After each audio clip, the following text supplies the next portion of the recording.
presence in the voice.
Greetings and blessings, everybody.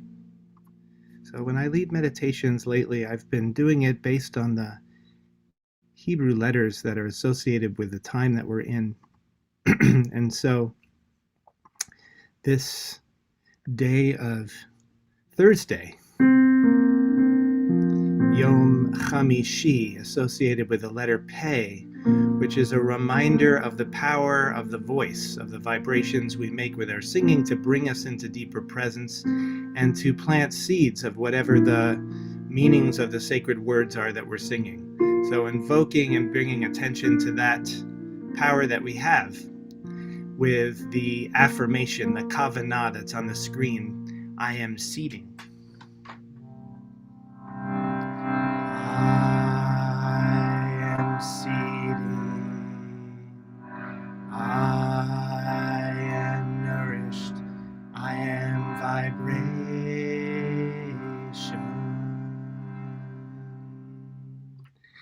And since that's new to folks, not many folks were doing it. So now you got the idea. Do it along with me. Actually, there's a body pose also for the letter Pei. You can frame your mouth with thumbs together, creating a letter Pei on its side, and chanting together. I am seeding. I am nourished. I am vibration. And for the letter Mem, which is this season of winter that we're coming to the end of, the pose for Mem is palms up, palms open to the sky, head slightly back, chest slightly lifted as we are creating the shape of the letter Mem. And the letter Mem, which is like water, merging, taking the shape of this moment as it is arising to us now. I am merging. I am surrendered. I am fluidity.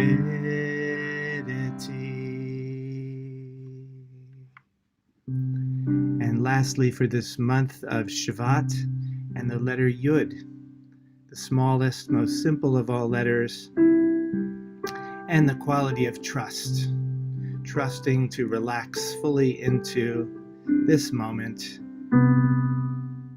releasing all resistance from any resistance we might have to thoughts, feelings, or anything in our sensory awareness, and affirming. And the pose for Yud, palms together at the head, at the forehead, and you can also imagine the letter Yud as the head becoming simple, letting go of the stream of thinking.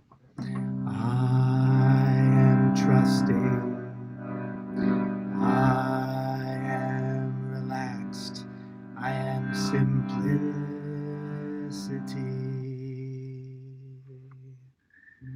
Amen. And the chant for the letter Yud, these words from Psalm 15. Mi yagor be'ohalecha, who can dwell in your tent?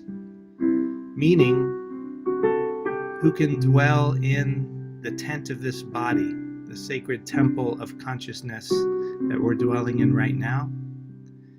Mi yagor be'ohalecha, Mi yishkon behar kodshecha, who can dwell upon your holy mountain, meaning who can not just dwell in the body in peace, but also transcend it, knowing that we are bigger than, vaster than, wider than any thoughts or feelings or sensory experience.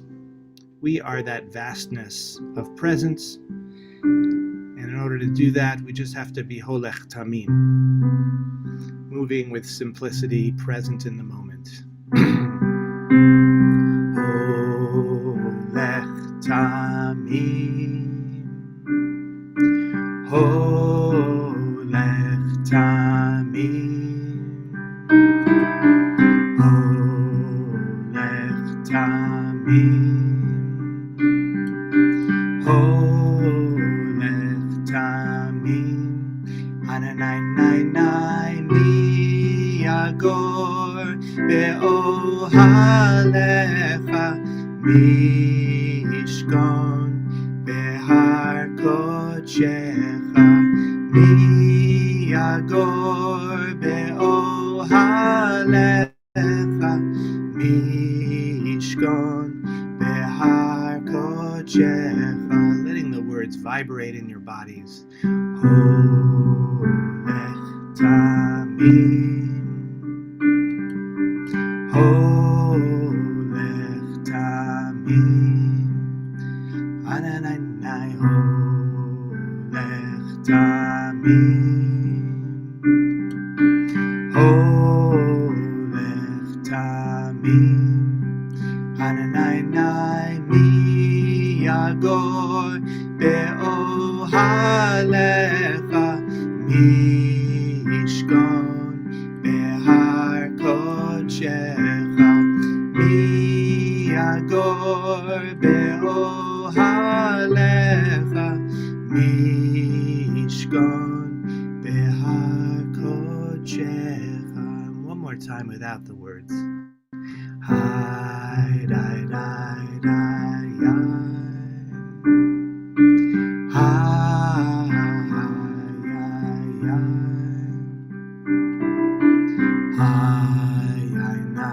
nai, nai, hi, nai, nai, nai, nai, yo.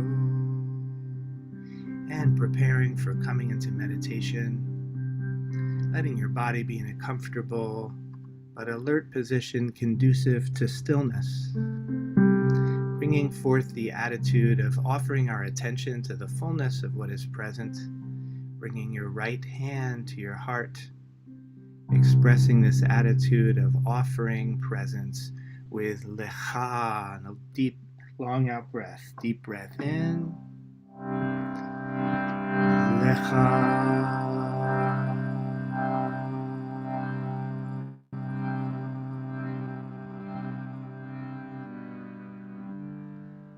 Bringing left hand to your belly, feeling awareness pouring down from the mind into your body, awareness permeating your organs, flowing down from your belly, down through your legs and feet and toes, and rising up, chest, shoulders, and neck, releasing any excess tension from your neck, arms and hands and fingers, taking a nice deep conscious breath.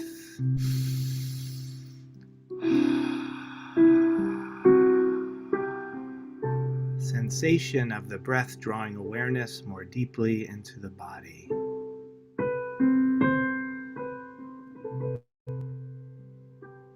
Rising up, face, facial muscles, brain and nervous system, bringing a little smile to your lips, being the benevolent, loving, indwelling presence, life in the body, and affirming with na'aseh, deep breath in,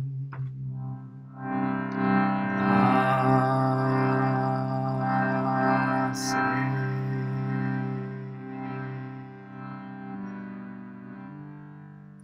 And bringing right hand up to the forehead, lightly touching your forehead, as awareness moves like light shining out from the body, out into the space around you, and bringing to mind that your perception of the world around you, as well as the inner world of thoughts and feelings, are all arising within the field of consciousness. This field has no shape, no boundary, no border, just a vastness. And beneath it all, you are this vastness. You are this open spaciousness. And affirming with Vinishma, deep breath in.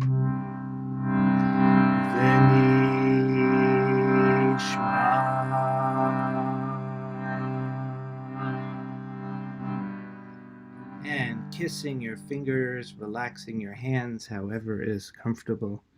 Rabbona Shalom, help us to meditate deeply. Bless our practice today, that we may relax into the spaciousness of consciousness, anchoring the mind in the tefillah, Atyahu, Atyahu, Atyahu,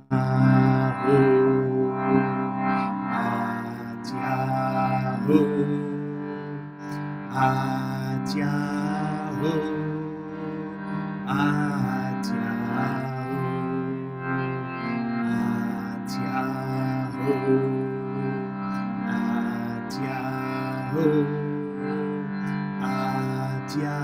Atyahu, Atyahu,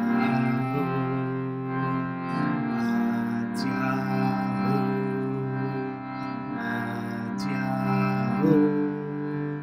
Atyahu,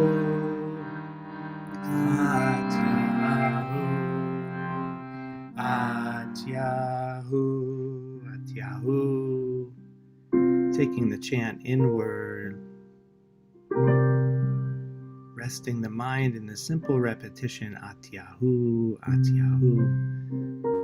Thoughts come, that's okay. Noticing, coming back again and again, Atyahu, Atyahu. As we come into silent meditation.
Amen.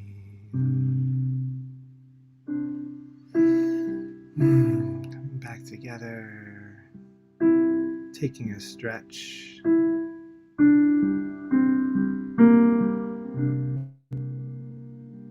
And the chant for the letter Pei for Thursday. V'ha'arev na. May these words be sweet in our mouths.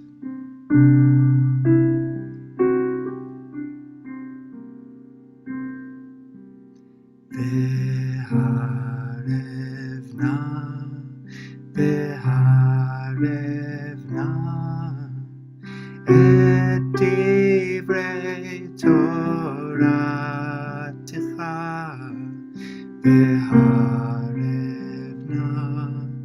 V'ha'arev na. Et divrei Toratecha. Befinu ufi amecha. Kulanu lomedei Toratecha lishma. Befinu ufi amecha. Kulanu lomedei Toratecha lishma. V'ha'arev na, v'ha'arev na.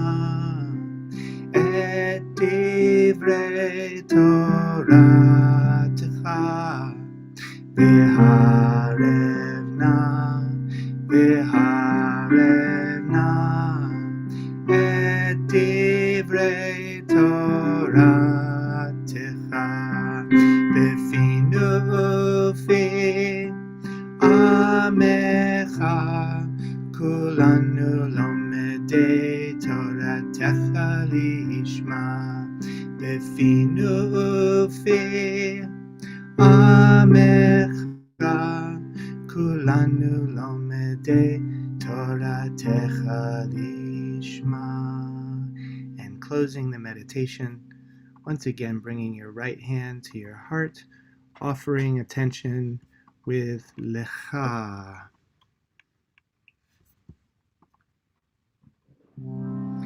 Lecha.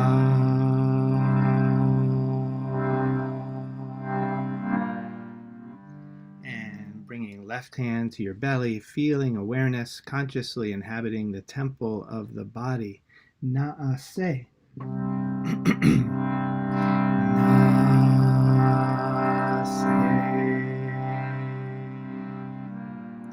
And bringing right hand to the forehead, opening to the world around you, being the open space of consciousness itself. V'nishma.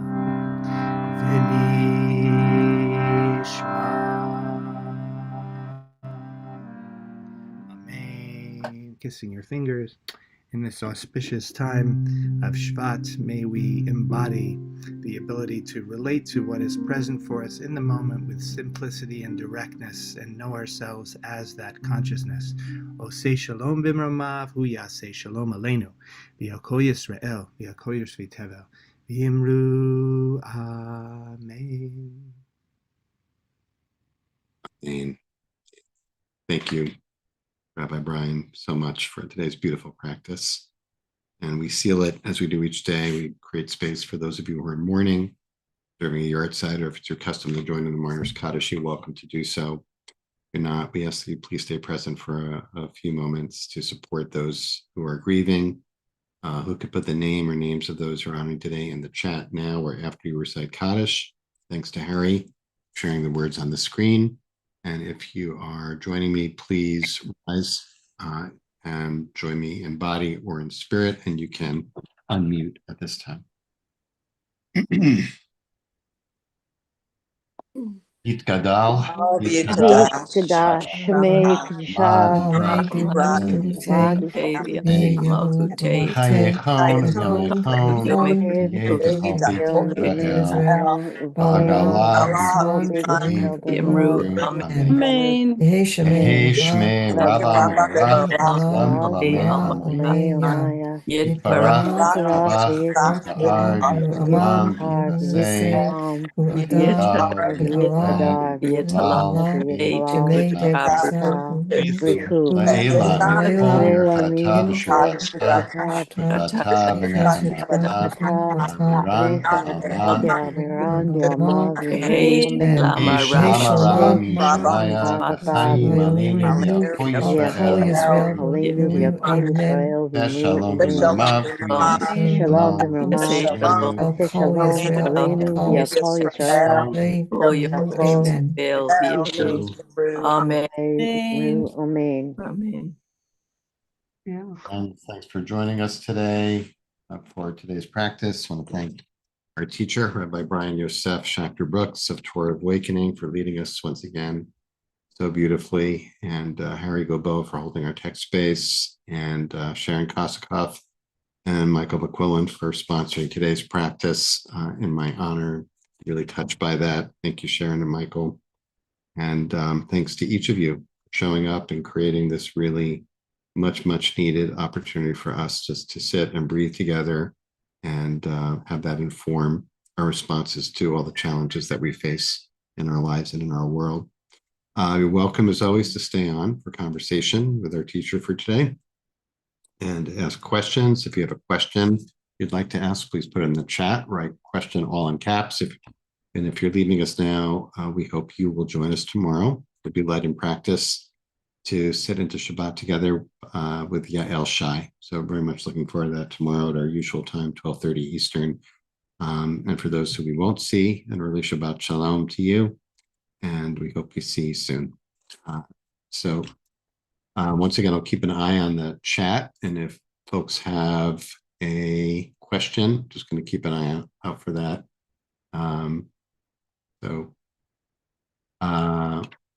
Well, let's start with this. Okay, this is a good question about because there's a lot that's packed in here. And in terms of the letters that we were using as the basis for the practice today, Brian, so we have K, Mem, and Yud. Maybe you can just go back over, especially for those who may have joined us a little bit late, but why those particular letters, what's the relationship between Pei and Thursday, etc. Sure. Yeah, this is something I've been doing for a few years now. The idea for it comes from the Sefer Yetzirah, which is a very old pre-Zohar Jewish mystical text, a short mystical text, which most of the book is spent just attributing the Hebrew letters to certain qualities. So one of the ways it does that is it divides the Hebrew alphabet up into three parts. There are three mother letters, which are Aleph, Mem, and Shin, and then seven what they call double letters. And the explanation is that they have two sounds, and some of them that we don't really use the two sounds anymore. Like, for example, Dalet is a double letter, but probably at some point we pronounced a Dalet with a D, but also with a TH, like the. And part of how we know that is because in the Talmud it says to elongate the Dalet at the end. So nowadays people will say echad at the end of the Shema and just emphasize the D, but it actually doesn't say emphasize, it says elongate it. But you can't elongate a D, so it probably was more like the kind of sound that was like vibrating. Anyway, in that scheme, the letter Pei is Thursday, and there's a letter for each of the days of the week. Then there are 12 simple letters which correspond to the months. However, in my study of the meanings of the letters, I looked at that in relation to the actual months and the holidays that come in the months. And in my scheme, I switched them a little bit because it seemed sort of arbitrary the way it was in the Sefer Yetzirah. And the meaning of the letter Yud is having to do with trust and simplicity, is how I see it.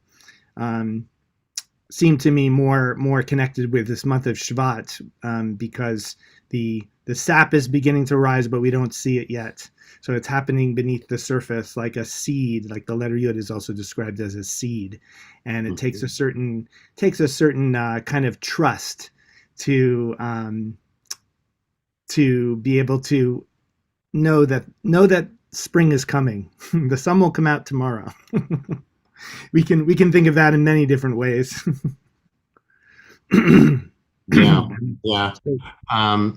The focus on the letters in the Sefer Yetzirah is making me think about the connection between silence and speech, and also, like, I'm thinking, okay, so you have a particular interest in grounding our practice in these letters, and it points to the fundamental Jewish um, concept that language and letters actually shape reality, that um, they embody and represent in the world um, concepts that lie beyond the letter, beyond the words in some sense, and opposed to just silence. So I guess I'm not sure if I have a question here. I just want to underline that because I think it points to the connection between the stillness of our meditation and the use of language. So I guess I do want to invite you to talk about that a little bit. Because each teacher has a different style and methodology, and sometimes people will offer, a text or introduce a concept, and then we go sit into that, and you frame it with not just letters, but with sound and with words, at the beginning and end. So maybe you can just speak a little bit about like what draws you to that approach. Yeah, absolutely. And it's also appropriate because the letter pay, in the way that I see it, is particularly about that. It's about Mhm. the power of speech, whereas tomorrow, the letter resh is about wonder and awe. Mhm. Um, letter Thinking about bet, Shabbat, right? and Shabbat is tav, which has to do with um, like speaking Torah. from the heart, truth. being with the truth of what is. Mhm. There are meanings for all of them, but yeah, the way I think of it is that first of all, the silence is the purpose of the silence is to shift our sense of identity, because Mhm. ordinarily the mind tends to just think about lots of things, and we're also active doing things, and so our sense of who we are is inside that form of what we're creating with our mind constantly, our feelings, our memories, our opinions, our roles we play. All those things are what we think of as me. Mhm. And the opportunity of silence is to be the be perceiving all of that, and through perceiving all of it, without entertaining it, without feeding it, but just being the still open space within which it's happening, we start to shift our identification to being the consciousness, which is normally taken for granted, which we normally don't think about, even though it's the basis of everything. So that's a wonderful thing, because the consciousness is the potential from which all of that comes. And how can we transform anything, whether ourselves or anything in the world, unless we loosen up the bonds that lock us within our patterns? So I see the silence as loosening that up, shifting our identity into being the silence. Uh-huh. But then, okay, so if you practice that, that's wonderful. But what many people experience is that you do that, and you might even get really good at that, and you feel the spacious peace of meditation.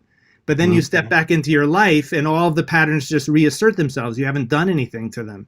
And so Right. I see the role of the words, and this is just the role of spiritual teaching in general, is to help us to reprogram ourselves, rewire ourselves. And so another way to think of it is like vessel and content of the vessel. So the Mhm. words, the sounds, that's the vessel, and the silence is the content of it. That's beautiful. That's extremely helpful, I think. Let's talk a little bit about consciousness, because you also, with the I guess nishma phase of the meditation, right? Yeah. Focusing on awareness. Can you say more about that? I mean, a lot of people, I think we all come to this experience and we sit. For some people, it's just about settling the mind or stilling the body. And sometimes for some of us, it's tapping into becoming aware of awareness itself. Just noticing that we have the capacity to be aware. I'm aware that my leg's falling asleep. I'm aware that I just had this thought. I'm aware that I can tell I'm feeling sad or scared or anxious or happy or whatever, but I'm aware of it. So that's step one. And then if that awareness that we're the way you put it, in a field of awareness, or I think you may have used consciousness, and I don't know if you would distinguish between those two. So let's just use them interchangeably. Yeah. Maybe say a little bit about this as a practice for promoting, that kind of consciousness. Yeah. Well, the amazing thing about what I'm trying to describe, which is this shift in identity from being a bundle of thoughts and feelings in a body, that's the normal way we tend to feel, into feeling like we are nothing, but not really nothing, but no thing, no particular thing, but rather the awareness behind all the things, which is a sense of being beyond form, like just spaciousness. That's just an indescribably liberating feeling. So, I mean, I assume that people on here now have had tastes of that to some degree. And to me, that's the function of meditation, is to give us tastes of it, but also to develop our groundedness in it. So the more so it's not just about the meditation when we're sitting and doing the meditation, but also then when we go through our lives, can we be conscious of what we're thinking, of the interactivity, and frequently bring ourselves back to a state of stillness so that we can know ourselves as that. Of course, that has practical benefits because, as I said before, then we're not stuck in our patterns. If we need to change things about our lives, then we need to not be identified with those things that we want to change. Otherwise, we won't change them because we are them. So it's very practical, but on a deeper level from the practical, it's just a magical, liberating, indescribable thing. So the meditation I see is really the pathway to making that dimension of ourselves, which is normally unconscious, really part of our lives. And it's of course something that's not emphasized in Judaism very much. And yet, when I look at both the prayers and the scriptures, it's just there all over the place, but it's kind of hidden within the words. I was just looking at Mishle, Proverbs, and the first, or maybe it's the third verse of Proverbs. It says, "Lakachat musar haskel," and so that's normally translated as to receive discipline for success. Haskel can be translated as success, but it can also be the mind, how we see things. So to work with the mind on the inner level, it's right there in the beginning of that book of wisdom, and yet it's usually not translated that way. So I just find that amazing. I think it's so important to bring that dimension out in Judaism, because Judaism is mostly concerned with the vessel, doesn't talk much about that silence, that content, which is the content of the vessel. All right, we just have a little bit of time, but I wanted to respond to Charles' question about, is there particular significance of the key and notes of the music for the chants? Your chants, they seem to have a vibration feeling, is stimulating a part of our brain or body, part of the plant, where you're going for. Yeah, absolutely. Yeah, so people who don't know much about music may not fully get what I'm about to say, but the scale that we're all used to hearing is like a major scale and also a minor scale. Those are the scales of Western music, but you can alter the notes in the scale. And if you permute them, it actually comes out that there are 32 different permutations of the 7 notes of a scale. You don't change the first one, you don't change the 5th one, but all the other ones you can alter up and down. And then you get these 32 scales. Well, that's the 32 paths, the 10 sefirot and the 22 Hebrew letters. So I spent some time going through them and figuring out an attribution, which is more complex than I can describe right now how I decided on them. But I kind of created a map of that. And what I do is I compose these chants based on the scales associated with Hebrew letters and the Sefirot. Wow. And I also have someone asked about recordings. I do have recordings of these, but I don't have like a link. It's actually something that's part of Tour of Awakening. So if you want to visit us there, I can help you with that. Is it on the website or no? It's not. No, it's part of the membership, but I'm happy to, if people ask me in particular, reach out. I'm happy to, give you access to those things. Well, once again, thank you so much, Brian, for today. And Thank you for having me. out again, encouraging people to check out the offerings, especially that Yomi Shon Sunday offering from Tour of Awakening. Thanks to Harry, as always, holding us together on Thursday. Each of you for being here. Thanks so much, Michael and Sharon, for sponsoring us today. And we hope to see everybody tomorrow. Sit into Shabbat together with Yael Shai. Thank you so much, everyone. Many blessings. Be well and safe. Thank you so much. All blessings.